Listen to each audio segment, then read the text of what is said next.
एक मार्केट के महारथी एक्सपर्ट को, स्पार्क कैपिटल प्राइवेट वेल्थ के deputy managing director and CEO Devang Mehta. Devang भाई, बहुत शुक्रिया आपका समय देने के लिए। स्वागत है आपका 18 आवर्स स्वदेश पर।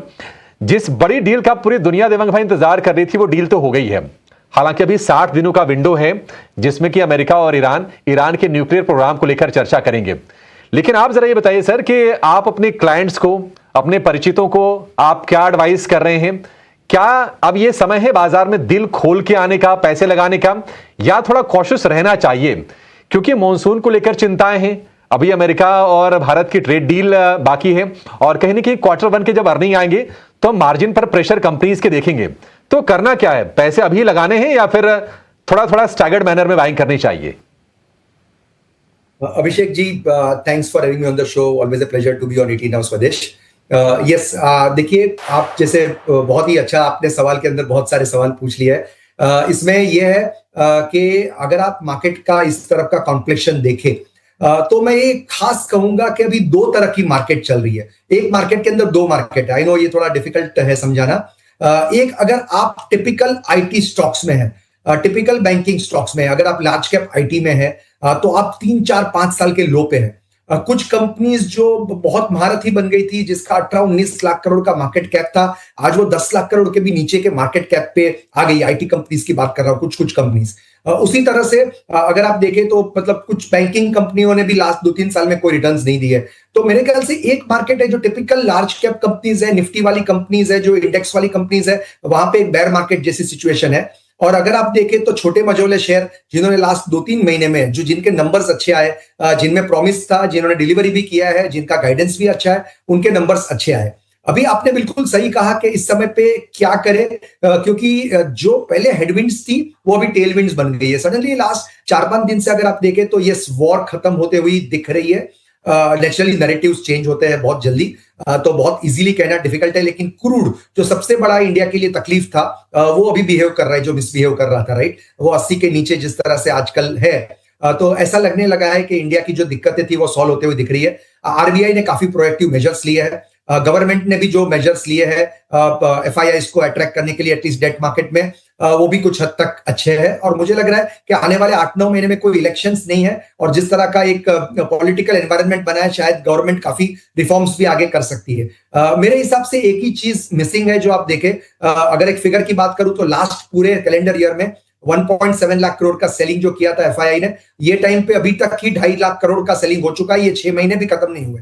तो ये एक दिक्कत है, बट सामने डोमेस्टिक बहुत स्ट्रांग रहा है। तो अगर मैं मैक्रो को देखूं, अगर मैं सेंटिमेंट को देखूं, अगर मैं फंडामेंटल्स को देखूं, तो मुझे लग रहा है कि यहां से रिस्क रिवॉर्ड काफी अट्रैक्टिव है। और ये लास्ट हम लगभग 3-4-5 महीने से कह रहे हैं जब से वॉर ब्रेकआउट हुआ है, आज नहीं कर रहा हूं। बट अगर आज आप एक्सपोजर लेना चाहते हैं मार्केट में, तो यहां पे भी मार्केट में time correction, price correction, valuation correction सब कुछ हुआ है। तो कहीं ना कहीं आई थिंक नेक्स्ट 2-3 महीने, 4 महीने में आपको बहुत सारी चीजें पता चलेगी।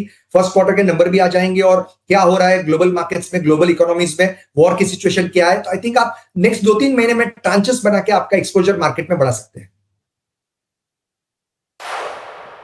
ठीक है, ट्रांचेस में मार्केट में एक्सपोजर ले सकते हैं। दिवांग भाई, बिल्कुल सही सलाह। दिवांग भाई, सेक्टर कैसे चूज करें? क्योंकि हमने देखा कि जब थोड़ा पेनफुल जब सिचुएशन थी, वॉर चल रहा था, तो हमने देखा कि कहीं ना कहीं इन्फ्लेशन के फियर्स थे। इन्फ्लेशन के फियर के चलते हमने देखा कि बीएफएसआई से पैसा निकल रहा था और कहीं ना कहीं वो डिफेंसिव्स में जा रहा था। Pharma stocks, health care stocks चल रहे थे, और जो केपिक्स रिलेटेड स्टॉक्स थे वो भी थोड़ा सा मोमेंटम दिखा रहे थे। क्या अब ये चीजें जब पीछे छूट गई हैं, क्या थोड़ा हमने सेक्टर एलोकेशन फिर से रीजी करना पड़ेगा? कुछ चर्निंग करने की जरूरत आपको पोर्टफोलियो में लग रही है? अभिषेक जी, यस, एक बहुत इंपॉर्टेंट क्वेश्चन है ये, क्योंकि फाइनली यहाँ पे एक्शन पॉइंट है कि करना क्या है, मार्केट की जो सिचुएशन है उसके हिसाब से करना क्या है। तो मेरे हिसाब से आपने बिल्कुल सही कहा कि लार्ज कैप्स, जो मैंने पहले सवाल में बताया कि लार्ज कैप में करेक्शन हो रहा है, लेकिन उसका जो रीजन है क्यों करेक्शन हो रहा है, क्योंकि एफआईआईज जो है, विदेशी संस्थागत निवेशकों का सबसे ज्यादा होल्डिंग कहां पे है? तो होल्डिंग है उनका बैंक्स में, होल्डिंग है उनका आईटी कंपनीज में, होल्डिंग है उनका ऑयल एंड गैस कंपनीज में, दिग्गज एफएमसीजी कंपनीज में, यहां सब में उनका होल्डिंग है। इसलिए आप देखें तो साल दर साल यहां पे सेलिंग बढ़ती जा रही थी, और ये स्टॉक्स अंडर परफॉर्म कर रहे हैं, if I use that word. और जहां पे आप देखें डोमेस्टिक का पैसा कहां आ रहा था, तो छोटे मझोले शेयर में डोमेस्टिक का पैसा आ रहा है, जो क्वालिटी के अच्छे शेयर है, flexi cap, multi cap, mid cap, small cap, इन सब में म्यूचुअल फंड्स का भी फ्लो अगर आप देखें तो उस तरफ थोड़ा ज्यादा था। और अगर आप देखें तो रिटेल निवेशक और जो इंडिया के अल्ट्रा एचएनआईज है, उनको भी इंटरेस्ट है कि इंडेक्स के बाहर जो बिजनेसेस है, और उसमें हम बहुत अच्छे हम उसको परखते हैं कि किस तरह के स्टॉक्स बाय करने हैं और किस तरह का सेक्टर बाय करना है। तो अगर मैं थीमेटिक की बात करूं तो मुझे लग रहा है जो इंडेक्स के अंदर जो थीम्स है वो नेचुरली आपके लिए बहुत बड़े कंपाउंडर्स नहीं बनेंगे। मैं ये बिल्कुल नहीं कहूंगा कि इंडेक्स रिटर्न नहीं देगा, इंडेक्स भी आपको अगर नेक्स्ट 3-5 साल में 12-14% से कंपाउंड करेगा, लेकिन इंडेक्स के बाहर जो बिजनेसेस है, खास करके आपने एक वर्ड यूज किया कैपेक्स, सो कैपिटल एक्सपेंडिचर के अंदर काफी सारी अगर आप देखें तो सब इंडस्ट्रीज आती है, इंजीनियरिंग है, मैन्युफैक्चरिंग है, कैपिटल गुड्स है, पावर एंसिलरीज है, HVDC, power automation, air cooling solutions, बहुत सारी इंडस्ट्रीज इसके अंदर आती है, पावर ट्रांसमिशन आप देखें, इसके अंदर बहुत सारी एंसिलरी कंपनीज भी है।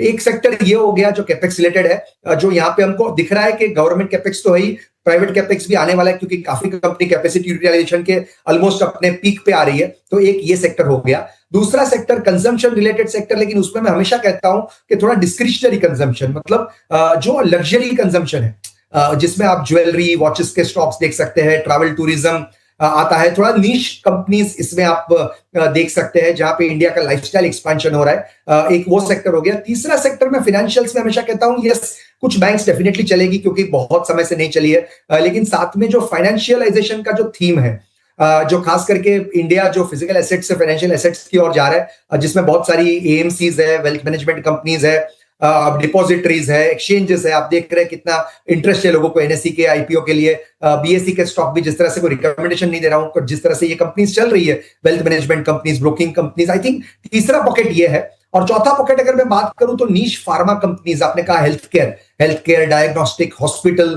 ये एक सेक्टर है जहां पे आज भी पर कैपिटा कंजम्पशन अगर हॉस्पिटल बेड का भी पकड़े तो बाकी डेवलप्ड इकोनॉमी या इमर्जिंग इकोनॉमी से अपना कम है, और इसमें बहुत ज्यादा रिक्वायरमेंट्स है। तो आई थिंक ये क्लियर है, अपॉर्चुनिटी साइज बहुत बड़ा है, मार्केट शेयर कुछ कंपनीज की इसमें बड़े हैं और मार्जिन ऑफ सेफ्टी भी है। तो ये 3-4 सेक्टर्स आपने लिए तो आपका ग्लोबल डिपेंडेंस भी बहुत ज्यादा नहीं रहता है। हाँ, अब दिवांग भाई, दो छोटे छोटे क्वेश्चन हम एक मिनट क्लब कर देता हूं, थोड़े समय की कमी है। आपको क्या लगता है कि एफआईज इंडिया में आएंगे? और मेरे लिए कंसर्न ये है कि जिस तरह से हॉकिश कमेंट्री आई है यूएस फेड की, तो वहां पर अगर मान लीजिए इंटरेस्ट रेट बढ़ते हैं अगर सितंबर की पॉलिसी में, तो ये ईल्ड्स और ऊपर जाएंगी, ईल्ड्स ऊपर जाएंगे तो फिर यहां से हम आउटफ्लो देखेंगे, ये खतरा है। आपके इस पर विचार क्या है? और मान लीजिए किसी को अगर सेफ्टी चाहिए बाजार में और बहुत ज्यादा ट्रैक ना करना पड़े कि मुझे रोज रोज देखना नहीं है बाजार को, मैं 3 साल 5 साल बाद देखूंगा कि मेरे पोर्टफोलियो में रिटर्न किस तरह के आ रहे हैं, तो फिर कौन से श्योर शॉर्ट सेक्टर्स हैं जो आपको पसंद आते हैं? यस, बिल्कुल आपका जो दूसरा सवाल सब सवाल था उसका जवाब पहले दूंगा कि आइडियली आपको 3 साल 4 साल मार्केट नहीं ही देखनी है। मार्केट देखिए आप, लेकिन आप जो टिकर होता है उसको थोड़ा अवॉइड करिए, ये डेफिनेटली थोड़ा स्ट्रेंज एडवाइस लगेगा, बट आइडियली क्या होता है, इग्नोरेंस इज ब्लिस। जब आपके पास अच्छे बिजनेसेस होते हैं तब अगर आप उसको रोज भाव फॉलो नहीं करें, आप उसके नंबर्स देख सकते हैं, उसका मैनेजमेंट कमेंट्री देख सकते हैं, weather he is walking the talk, आप वो सब देख सकते हैं, बट आइडियली आप उसको रोज ट्रैक करेंगे क्योंकि मार्केट डेफिनेटली बहुत सारे फोर्सेस उसमें जुड़े होते हैं। तो इन्वेस्टमेंट अगर आप कर रहे हैं तो आइडियली मैं मिनिमम 3 से 5 साल का नजरिया कहूंगा, 3 साल मिनिमम।